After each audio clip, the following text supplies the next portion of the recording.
Whether you're conquering professional exams or personal milestones, we welcome you to Beyond Clean's Confidence Certification, the 52-week test prep podcast series.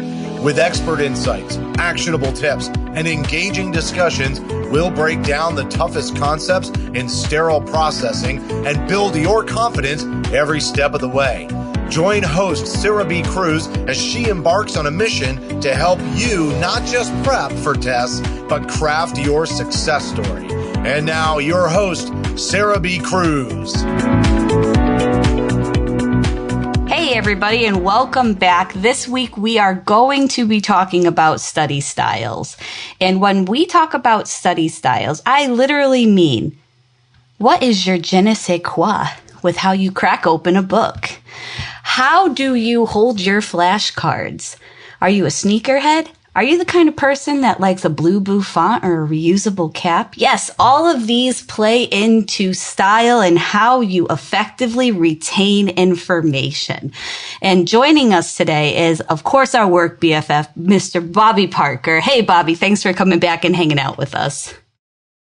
Absolutely. Thanks for having me again, Sarah. Excited to be talking about style today. But before we get going, I've got a bit of a confession to make. When it comes to style, I find myself more stuck in the I just rolled out of bed and picked the first thing I saw kind of category. Right? So I thought it might be fun for this episode to flip the script a little bit, and I play host and interview you, Sarah, because I know you've got a lot of things to talk about in terms of style and how that works out in the sterile processing department. What do you say? I like that. I'm a little stoked now. Okay, I can't say I was ready for this, or I gotta loosen up a little bit. Okay, yeah, I'm definitely the person that picks my clothes out the day before we work just so I can make sure I get a little bit of extra sleep. I'm not gonna lie, I'm one of those. So I have some go-to outfits. So just like this episode, we're gonna talk about some go-to aspects we could include in style. So I'm stoked, Bobby. Take it away. All right, let's do this. Well, let's start at the very top then, Sarah. Why don't you unpack for us what is style, just in general? Yeah, sure. So style is the way we do things, right? Literally from how we express ourselves to how we carry ourselves and even the way that we perform practices over and over again. So it's in everything that we do. And whether we like it or not, our style expresses us. A lot of the times when we think of style, you do jump right to clothing and you think of sneakers and things like that because that's its plainest expression and it's the best way to see or get to know somebody in a certain aspect. So when I talk about study style, I'm actually speaking to how you personally ascribe to your way of studying. Your way of studying. Okay. So it sounds like style is a pretty big term then. Style meaning just about everything. You said it's the way we do things. So why don't you break it down for us a little bit smaller? How do you go about categorizing that gigantic term? Yeah, sure. So style speaks to a certain type of design like modern, contemporary, street style, different types of music. The big thing is that there's key indications that define their form, attributes, and characteristics. So if someone were to describe being you inside or outside of the department, what would they say about you? A lot of those are your style indicators. Like me personally, I always have an orange pair of shoes on. That's actually a trick because when people are looking at their phone, they know it's me before they look up because they see the orange shoes. Right? And it even goes right into a nose ring. A lot of my viewers don't know, and a lot of my listeners don't know that I actually have my septum ring because when I'm at work, I flip it up. And when I'm hanging out with friends, it's rocking out just like I am to the music I listen to in decon. Yeah. So when we start to talk about style in our study, that's when we get to figure out what is uniquely going to define us and help us succeed and feel good about ourselves. The orange shoes, you know I love those. Everything orange, 24/7, 365. The way I wear my hair, the way that I tie my bouffant, it all resonates with a personal way in which I express myself. And when we can pull that into studying, it makes studying less of a requirement or a daunting task because it becomes a part of who we are so that we can personally succeed from it and not just have this, I need to study and get it out of the way type of mentality. It's actually a part of us now. Yeah, that makes sense. So your study style has a lot to do with your preferences, just like your personal style does. So even if my style might be stuck in graphic t-shirts and cargo shorts, that still is a category, right? And so not everybody studies the same is what it sounds like. Yeah, totally. And like, don't get me wrong, I'm not a big cargo short type of person, but it's a valid style choice, Bobby. Okay. It's very popular. And I am an admirer of the big pockets. You could fit a whole sticker gun in that pocket. Okay. I'm just saying. That's what I'm talking about. But yeah, exactly. And you know, when you put on your graphic tee and you put on your cargo shorts, you feel good, right? You're like, yeah, this is Bobby. This is who I am. This is how I show up. People know exactly what they're going to get when they see me. And you should feel that good when you sit down with your book or your flashcards and saying, yeah, this is how I'm going to show up for myself. This is how I want to study. And this is what works for me. And I don't feel bad about that. I love that. Well, more on that in just a little bit as we dive more into study styles. And for now, we'll go to our break.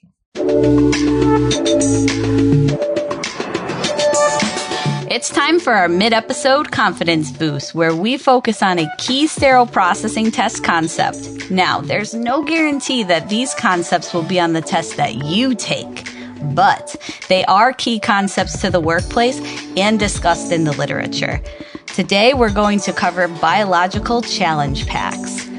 Our process challenge devices, or PCDs, are biological indicators that demonstrate that microbial life has been destroyed, including spores. So that's a big takeaway when we talk about biological challenge packs, folks, is that it includes the destruction of all microbial life, including spores.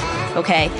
So when we use the biological challenge pack, we're literally putting a spore inside of this little capsule, inside of these challenge packs, and then running it inside of our sterilizer with the loads. This type of spore is called a Geobacillus stereothermophilus. Don't worry, they're not going to ask you to spell it on the certification test, but you do have to be familiar with the name of it. The reason why we use spores in these process challenge devices, or PCDs, is because they can withstand the most extreme conditions, and then they can literally still resurrect themselves if it's not enough.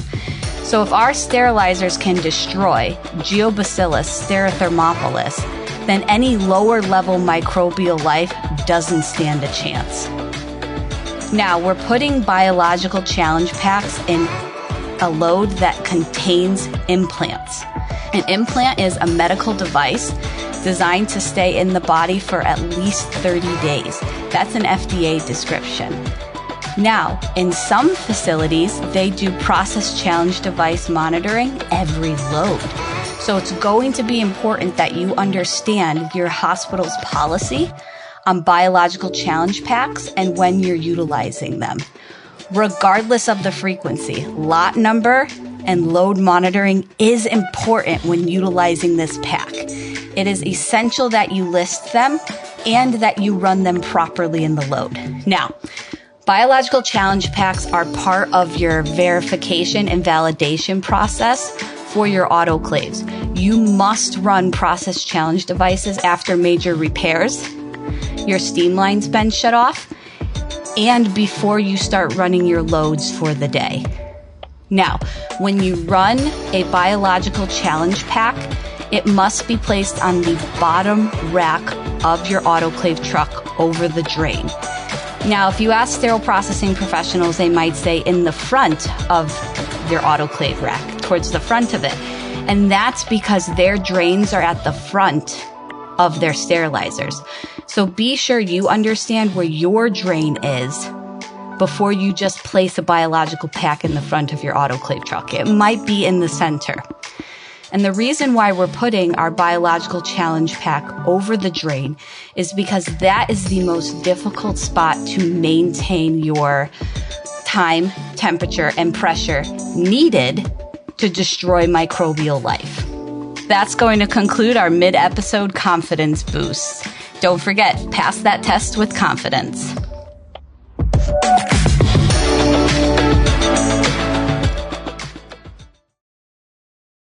All right, and welcome back. We are talking about study styles today, and we just teased that a little bit about how everybody has a different way of learning, a different way of studying, and it all comes down to what makes you comfortable, what works for you, even if it's compared to a pair of cargo shorts that you can put 15 different things in because you've got all those awesome pockets. So Sarah, unpack that for us a little bit more about study style. Why does it matter, and how do we go about applying this?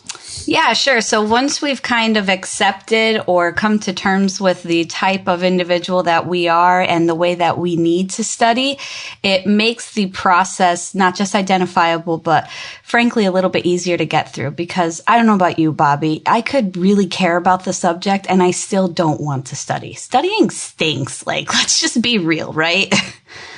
I think so. And it's hard because you have to dedicate that time to it.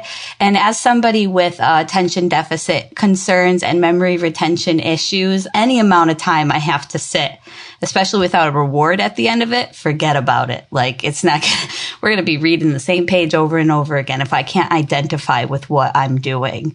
So instead of just sitting with this idea that learning is more than this memorizing and regurgitating information when it's necessary, if we look at learning as a complete comprehension of a topic or an interest that's being taught to us, it really helps us dive into and not just memorize, but learn why.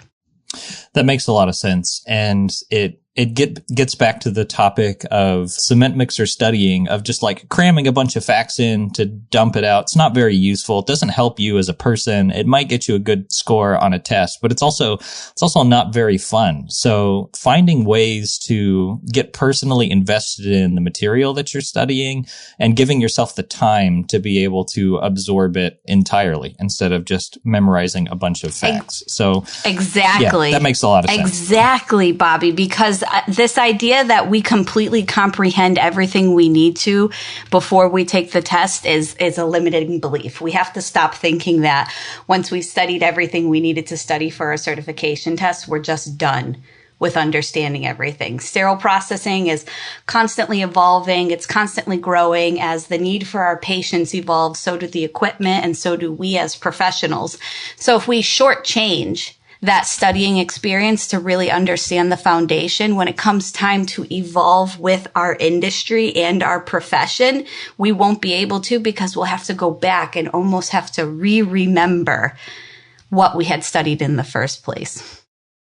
That makes a lot of sense. And since we're talking about study styles and instruction, I'll let the listeners in on a little secret that they might not know. Sarah, you have some experience as an instructor specific to this field, right? So how do you see this kind of learning styles playing out in the classroom setting, and just the different ways that you see people engaging with information? Yeah, and I like that you bring that. I wear so many different bouffants in the industry, and it's nice to talk about the teaching aspect of it.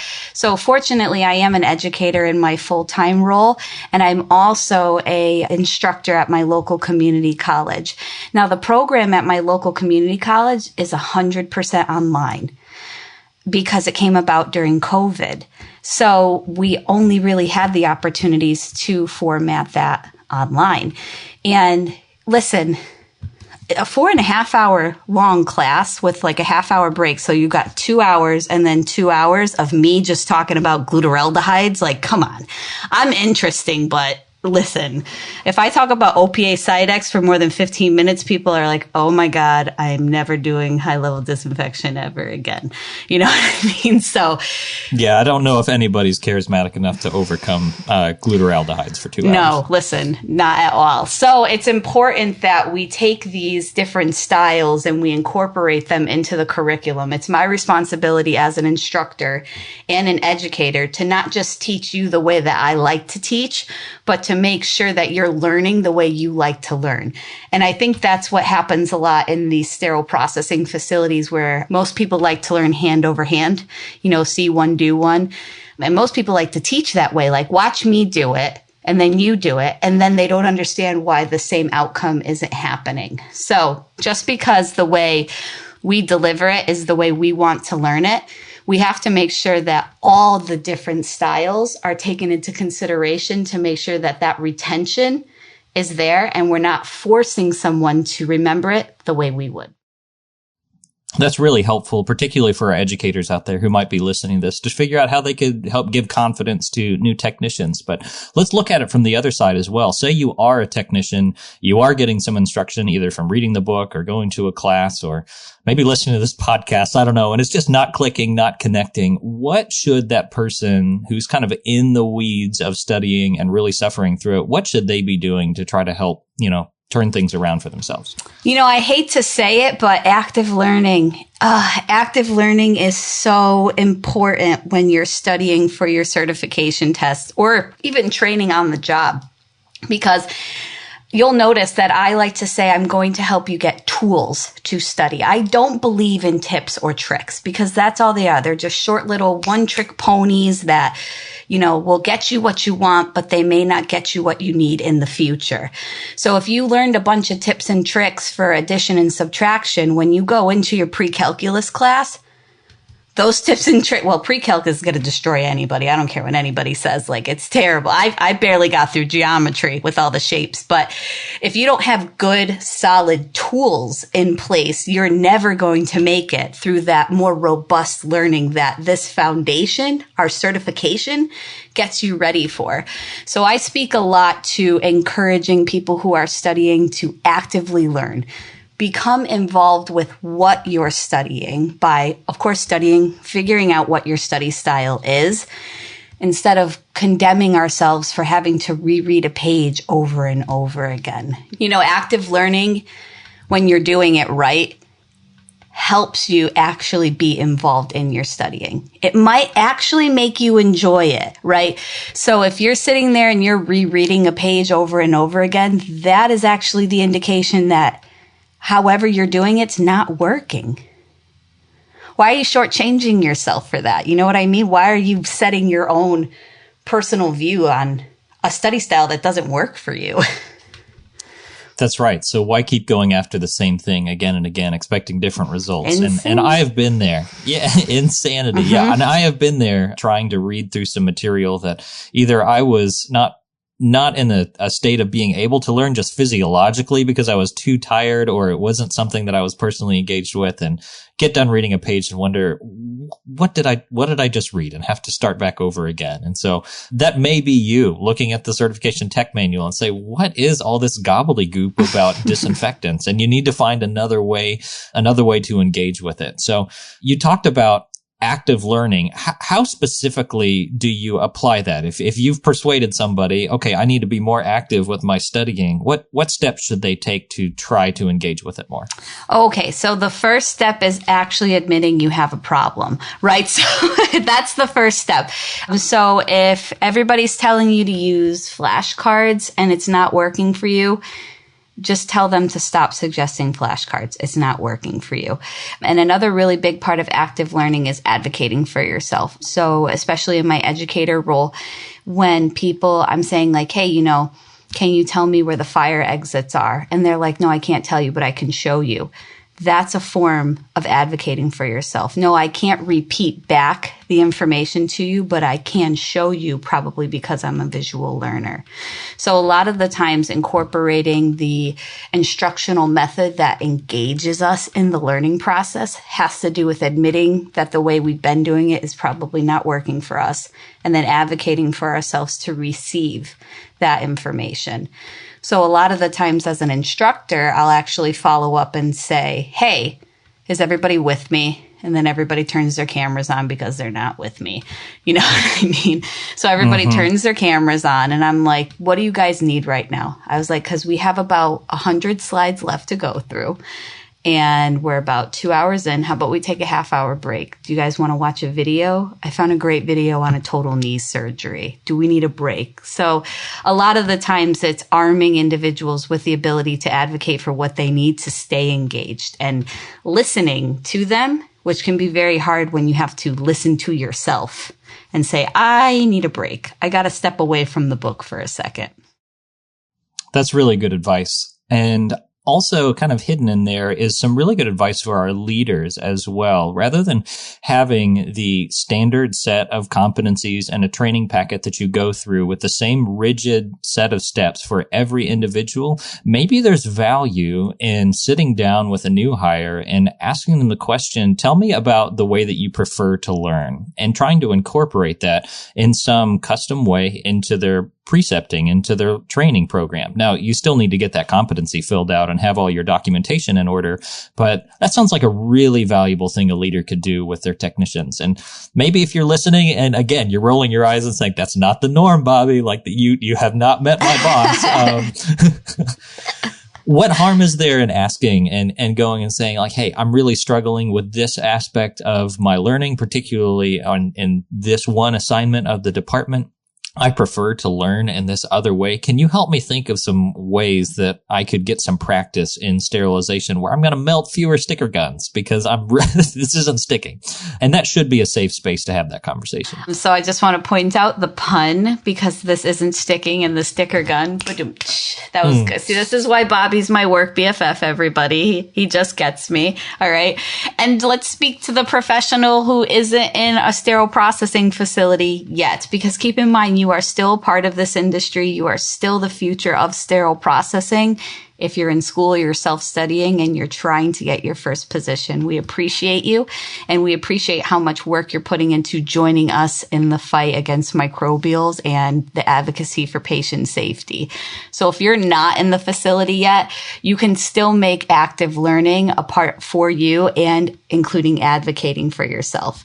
So, if you're trying to study at home and you need quiet, me personally, I would stay in the car for 45 minutes when I got home from work and just sit in the car and study for 45 minutes with the windows down. We don't want to hot bake ourselves or anything like that. Listen, we all made that mistake before, right? But anyways, that 45 minutes in the car was such a huge self-empowering moment for me. And, my significant other, it's not you, it's me. I'm the problem. If I go inside, I'm literally going to do anything I need to do to not study because it's just so important. So realizing that we need certain things is also a part of advocating for ourselves in active learning. I can't begin to tell you, when I started to incorporate those 45-minute car studies, and then I rewarded myself with the phone afterwards on an endless social media scroll, I remembered so much. I had finally found a sweet spot. So you don't have to be in a facility yet to incorporate active learning and advocating for your own study style. I love that. And as we're coming to a close here, Sarah, let me see if I can summarize what we talked about today. So you're saying that your study style, it should be determined by how you personally like to learn. And if that's the case, the way you study and the way that you learn is going to impact how you're going to perform in your job. Is that it? Yes, 100%. And listen, it does not surprise me when someone who prefers reading, which is a very independent type of learning style, loves working on the sterilizer, because you're literally reading documents and working by yourself all day until someone needs a rapid turnover, right? So there are certain styles in the facility that thrive in other locations because of their style. Love that. So as we're thinking about study styles, I know that you like to give homework to our listeners here for what they can do before next episode. What type of homework are you going to give related to study style before we really dive into the different styles? Yeah, sure. So this week's confidence certification homework is to go take a study styles quiz. Listen, there's a billion of them online. I'm not saying every single one of them is really great, though. And next week, we're going to speak specifically to 4 types of study styles. But just go take a quiz online. And not to date myself, but BuzzFeed has a really great one.